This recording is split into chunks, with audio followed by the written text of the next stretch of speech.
Hello class, I welcome you all to this session. This session we're going to discuss about controlling. Controlling in management is the last chapter.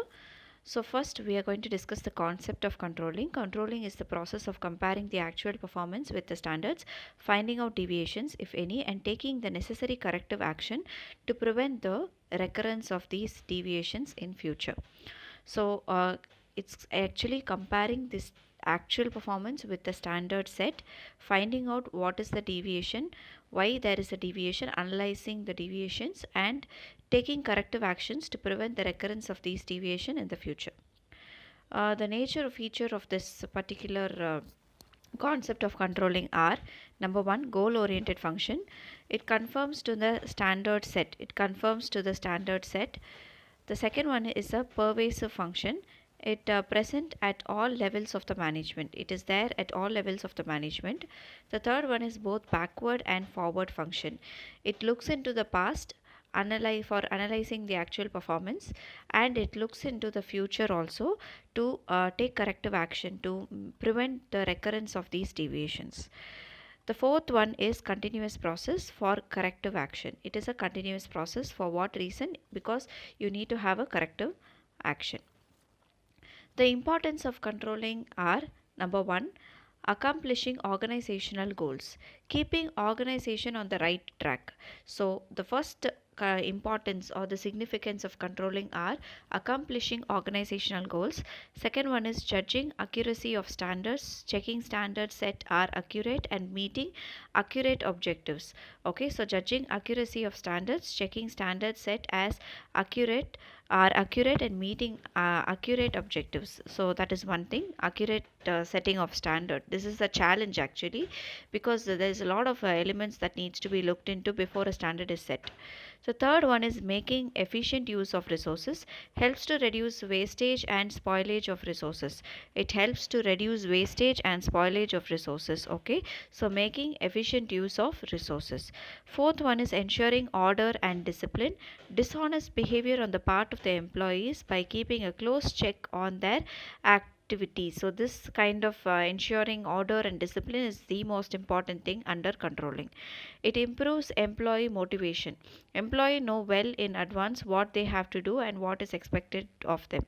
So employees know well in advance what they have to do and what is expected of them. So it improves the employees motivation. The sixth one is facilitating coordination in action. Well coordination will with one another. A well coordinated organization is leading towards success. So it's like facilitating coordination in action. The last thing that we are going to discuss in this particular chapter is controlling process. The first process is setting performance standards. The performance standard should be both quantitative as well as qualitative standards. So first is the setting performance standards. The second one is measuring of actual performance. It should be done in an objective and reliable manner. See, actual performance measurement can be done with the help of various techniques. Some of the techniques are personal objectives. That is, you need to have the personal objectives. You have to have the personal observation of each individual. So based on the objectives, so you can have the personal observation, and then you can carry out with the performance appraisal. That is performance checking the measurement of actual performance. B, sample checking. That is random checking. You can have a sudden inspection, you can have a sudden checking of things. C is performance reports, measures performance of his employees. That is, employees performance can be reported. So you should have a separate report for the performance of the employees. Accounting ratios is a gross profit ratio, net profit ratio, and return on investment ratio. These are all accounting ratios, can be used to actually measure the actual performance. The third one is comparing actual performance with standards. Deviation means the difference between the actual performance and the standards. So actual performance and the standards. Deviation means the difference between the actual performance and the standards. Then fourth one is analyzing the deviations, determine acceptable range of deviations. Determine acceptable range of deviation. There are various techniques to actually analyze the deviations. Number one is critical point control, focusing on key result areas which are critical to success of an organization. The second one is management by exception. An attempt to control everything results in controlling nothing. Okay, so that is one aspect. So you have to have a selective important area. You have to have control on only on those areas. You cannot have control on every areas. So only those areas which are very key, which are the most important area, that has to be reported to the management. The management will devote time to actually sort out those issues only. Daily issues and day-to-day issues will not be set up by the sorted out by the management.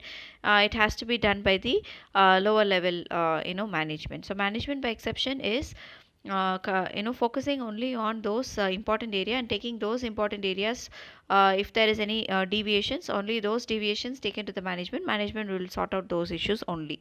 That is called as management by exceptions. So critical point control is focusing on key result areas which are critical to the success of an organization. So those areas alone have a clear cut idea. Then fifth one is taking corrective action.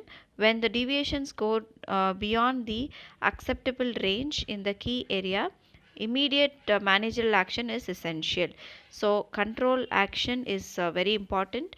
It makes sure that the deviations will not recurrently happen again and again. When the deviations go beyond the acceptable range in the key area, immediate managerial attention is essential.